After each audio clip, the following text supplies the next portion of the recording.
श्री गणेशाय नमः।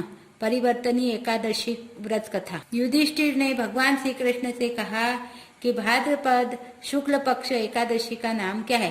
कृपया इसकी विधि तथा इसके महत्व को कहिए। युधिष्ठिर के सवाल का जवाब देते हुए भगवान श्री कृष्ण ने कहा कि इस पुण्य स्वर्ग और मोक्ष यह एकादशी पुण्य स्वर्ग और मोक्ष को देने वाली एकादशी है। सभी पापों का नाश करती है। यह उत्तम वामन एकादशी का महत्व मैं तुमसे कहता हूँ, तुम ध्यान पूर्वक सुनो। इसे पद्मा एकादशी, परिवर्तनी एकादशी भी कहा जाता है और डोला ग्यारस भी कहा जाता है। अगर मनुष्य इस एकादशी का व्रत करता है तो उसे वाजपेयी यज्ञ का फल प्राप्त होता है। पापियों का पाप नाश करने के लिए इस व्रत से बढ़कर कोई उपाय नहीं है। जो मनुष्य इस दिन मेरी वामन भगवान की पूजा करता है वह तीनों लोकों में पूज्य होते हैं और इस व्रत को करने से मोक्ष प्राप्त होता है। जो भाद्रपद शुक्ल पक्ष की एकादशी को व्रत और पूजन करता है और उसका फल ब्रह्मा विष्णु सहित तीनों लोकों में पूजन किया जाता है। अतः हरिवासर अर्थात एकादशी व्रत मनुष्य को अवश्य करना चाहिए। इसे परिवर्तनी एकादशी इसलिए कहते हैं क्योंकि भगवान श्री कृष्ण ने इस दिन करवट ली थी और श्री कृष्ण के वचन सुनकर युधिष्ठिर ने कहा, हे भगवान, मुझे अति संदेह हो रहा है, आप किस तरह करवट लेते हैं और किस तरह सोते? आपने किस तरह राजा बलि को बांधा था और वामन का रूप धारण किया था? चतुर्मास के व्रत की कथा आप मुझे कहिए। आप जब सोते हैं तब मनुष्य का क्या करते हुए है, यह मुझे विस्तार पूर्वक सुनाइए। श्री कृष्ण ने कहा, हे राजन, एकादशी का व्रत कथा का श्रवण करे। त्रेता युग में बलि नाम का एक दैत्य था। वो मेरा परम भक्त था। उसने मुझे प्रसन्न करने के लिए कई तरह के वेद और सूक्तों से पूजन किया। साथ ही वो लगातार ब्राह्मणों का पूजन करता और यज्ञों का आयोजन करता था। लेकिन उसे इंद्रदेव से द्वेष था।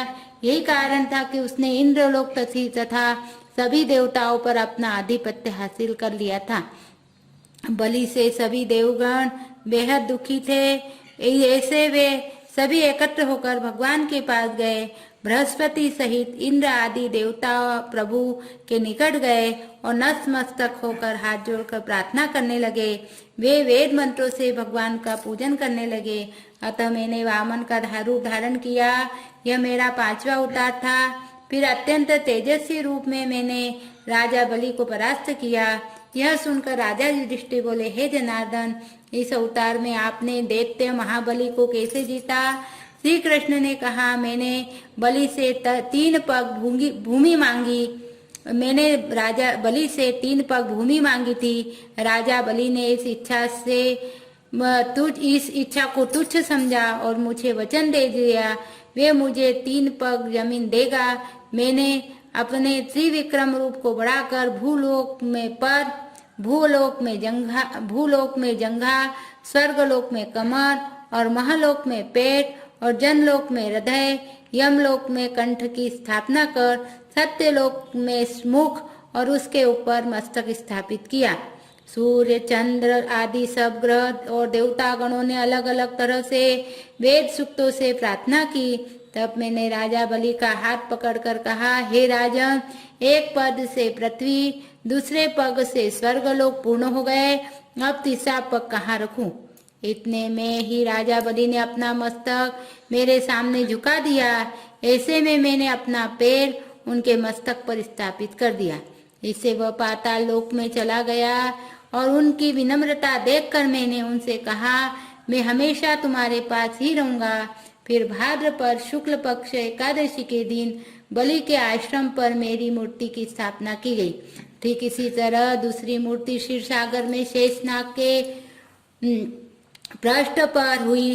श्री कृष्ण ने कहा, हे राजन, इस एकादशी के दिन भगवान सोते हुए करवट लेते हैं। ऐसे में इस दिन भगवान विष्णु का पूजन करना चाहिए, जो तीनों लोकों के स्वामी हैं।